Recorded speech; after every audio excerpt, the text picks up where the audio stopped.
Tao chọc hả? Thôi nhớ lên viên xong rồi lên viên mà chọc đi.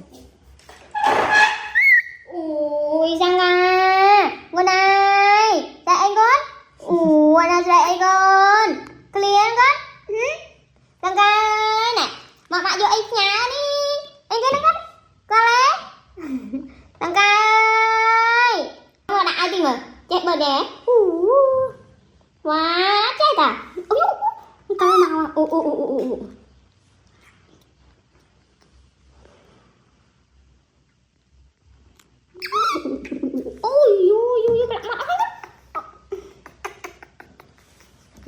Này cái này thằng cái nó cái này ui rồi thằng cái ui không thằng cái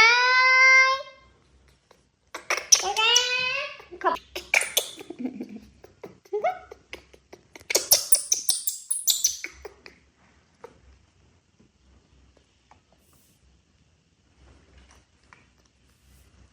Và lên đây đi.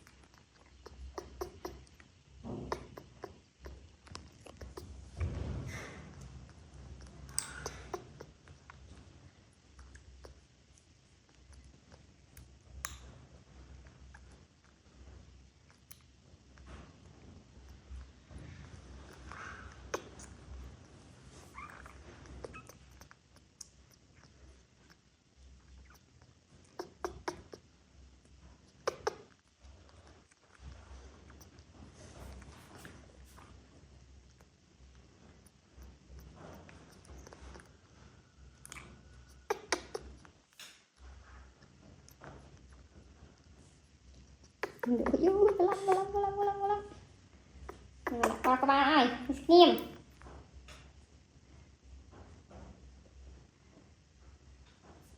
đi chụp đây anh bác khôi anh đi chụp đây anh đi chụp đây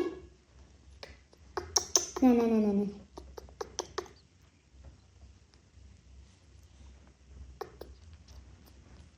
Chơi em chơi luôn kìa. Sạch chơi.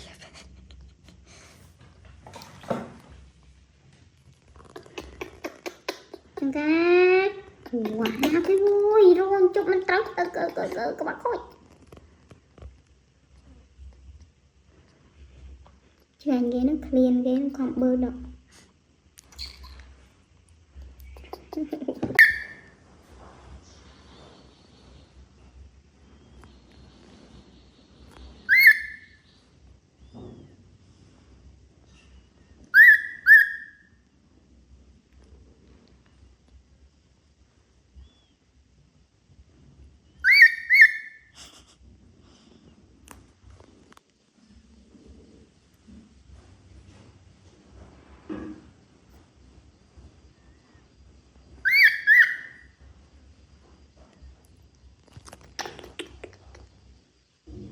Chứ lo gì nào chứ lo gì hết. Ui mà nè chắc cái lắp ấy anh cái lắp ấy nè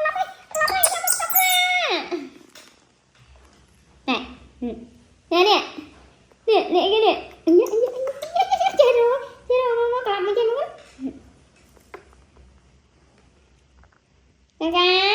đặt đây vậy này cái này